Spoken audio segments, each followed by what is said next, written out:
Assalamualaikum warahmatullahi wabarakatuh.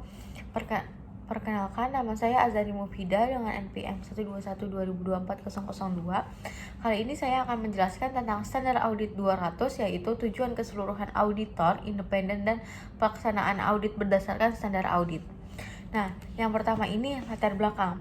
Latar belakang standar audit 200 itu mengatur tentang tanggung jawab keseluruhan auditor independen dalam melaksanakan audit atas laporan keuangan berdasarkan standar akuntansi.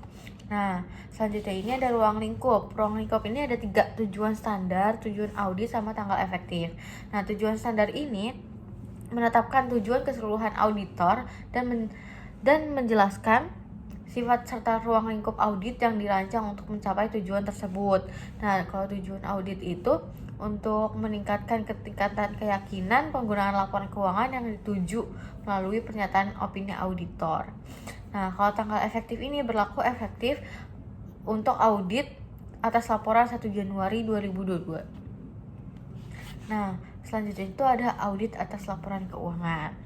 Nah, tujuan audit itu apa sih? Tujuan audit itu meningkatkan keyakinan penggunaan laporan keuangan akan validitas laporan keuangan tersebut dengan jalan memberi opini tentang wajar dan tidak suatu penyajian laporan keuangan dalam semua hal yang material. Sebagai basis dalam pemberian opini, auditor wajib memperoleh keyakinan memadai bahwa laporan keuangan bebas dari kesalahan penyajian material. Nah, singkatnya tuh kayak audit atas laporan keuangan bertujuan untuk meningkatkan keyakinan penggunaan bahwa laporan keuangan disajikan secara wajar dan bebas dan dari salah saji material. Nah, selanjutnya itu ada tujuan auditor. Nah, tadi juga ada tujuan auditor di slide sebelumnya. Itu tujuan audit. Nah, itu kan di ruang lingkup itu secara singkat ya. Di sini ada secara secara rinci. Nah, tujuan auditor ini dalam pelaksanaan suatu audit atas laporan keuangan, tujuan keseluruhan auditor adalah yang pertama, memperoleh keyakinan memadai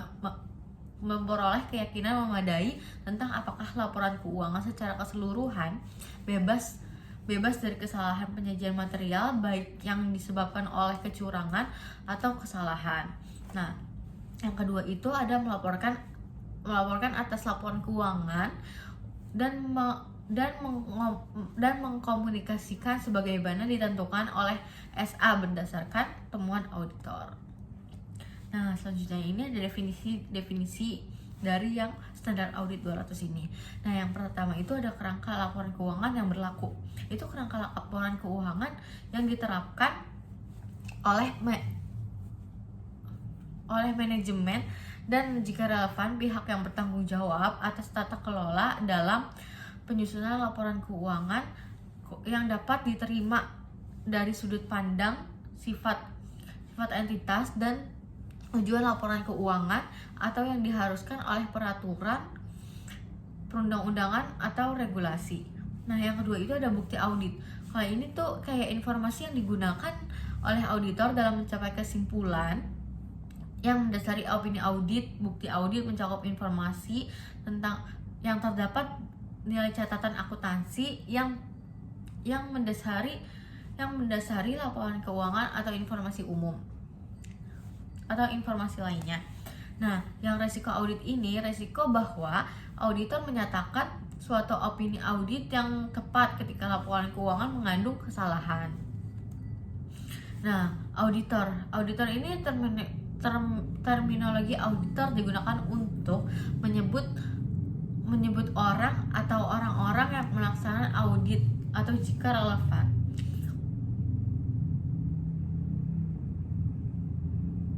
Nah, kalau risiko deteksi ini risiko bahwa kalau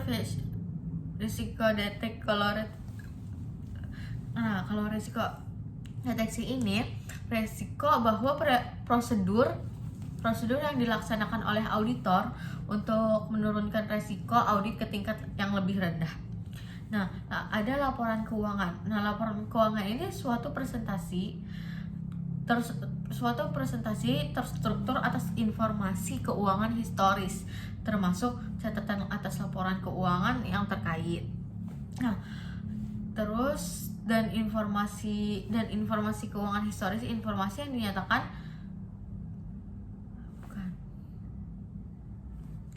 Nah, selanjutnya itu ada informasi keuangan historis. Informasi yang dinyatakan dalam teknologi keuangan suatu entitas tertentu. Nah, kalau manajemen itu orang-orang yang tanggung jawab eksekutif untuk melaksanakan kegiatan entitas. Nah, selanjutnya itu ada kesalahan penyajian. Kesalahan penyajian ini suatu selisih atau atas angka, klasifikasi penyajian atau pengungkapan suatu laporan keuangan antara yang dilakukan dalam laporan keuangan. Nah, selanjutnya itu ada premis berkaitan dengan tanggung jawab manajemen dan jika relevan, pihak yang bertanggung jawab atas kelola yang melandasi pelaksanaan suatu audit. Nah, yang selanjutnya itu ada pertimbangan profesional. Pertimbangan profesional ini penerapan pelatihan, pengetahuan dan pengalaman yang relevan dalam konteks standar audit, akuntansi dan etika. Nah, selanjutnya itu ada skeptisisme profesional, yaitu suatu sikap yang mencakup suatu pikiran yang menyatakan waspada terhadap kondisi yang dapat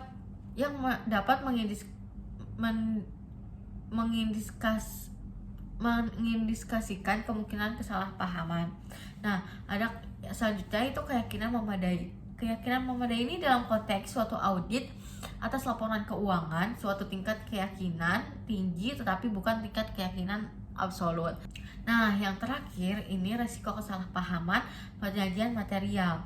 Nah, apa sih resiko kesalahan penyajian material? Itu resiko bahwa laporan keuangan mengandung kesalahan penyajian material sebelum dilakukan audit. Nah, ketentuan itu ada 5. Nah, yang pertama itu ketentuan etika yang berkaitan dengan audit atas laporan keuangan.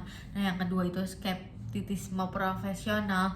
Terus yang ketiga pertimbangan profesional. Keempat bukti audit yang cukup dan tepat serta risiko audit. Terus yang terakhir itu pelaksanaan audit berdasarkan standar audit.